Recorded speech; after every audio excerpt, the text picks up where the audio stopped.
Tu as sûrement entendu parler du Viet Coffee. Moi, oui. Et selon moi, c'est de l'appropriation culturelle. Je vais t'expliquer pourquoi.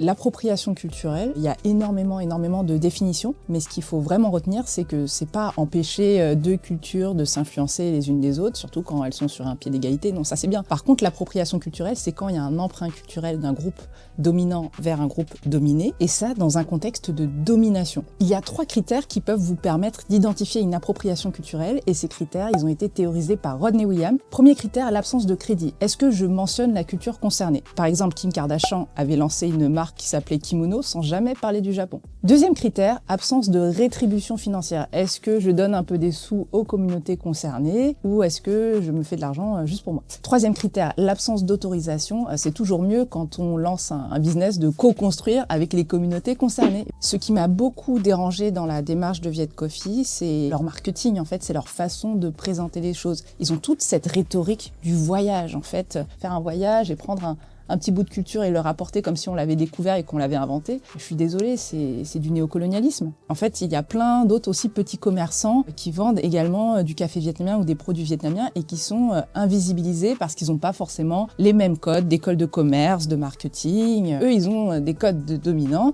et ils vont prendre ce petit vernis exotique voilà, pour faire plaisir à leur clientèle. Je suis d'origine vietnamienne, je me sens pas incluse dans cette démarche du tout. Les créateurs de Viet Coffee, déjà, ils appellent ça Viet Coffee.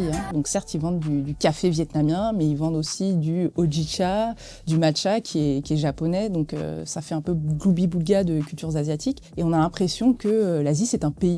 Dans leurs excuses, Viet Coffee a expliqué qu'ils voulaient valoriser la culture. Mais moi, j'appelle ça pas valoriser quand on efface les autres. En fait, sur leur compte Instagram, il y a pas vraiment de traces de vietnamiens. Ils ont du merch où on a une personne invisible, qui porte une pile de chapeaux coniques. Donc déjà, c'est hyper stéréotypé. On n'a même pas de photos de leurs fournisseurs. Donc quand ils parlent de leurs fournisseurs, il y a une photo et puis on voit juste des grains de café. Encore une fois, quand je lis les excuses de Viet Coffee, j'ai l'impression que ce ne sont pas vraiment des excuses. Il n'y a aucune mention qui est faite sur cette indignation qui est vraiment saine et compréhensible de Français, Vietnamiens de seconde génération qui sont pas contents de voir leur culture malmenée de cette façon-là. Quand vous allez consommer un produit quelque part, vous votez. Donc faites attention à là où va votre argent. Renseignez-vous sur le commerce, renseignez-vous sur qui est derrière, quelles sont les intentions, c'est hyper important de donner de la force aux populations concernées, aux gens qui font la cuisine, les cafés, tout ça, qui vendent des produits mais de façon authentique. C'est hyper important.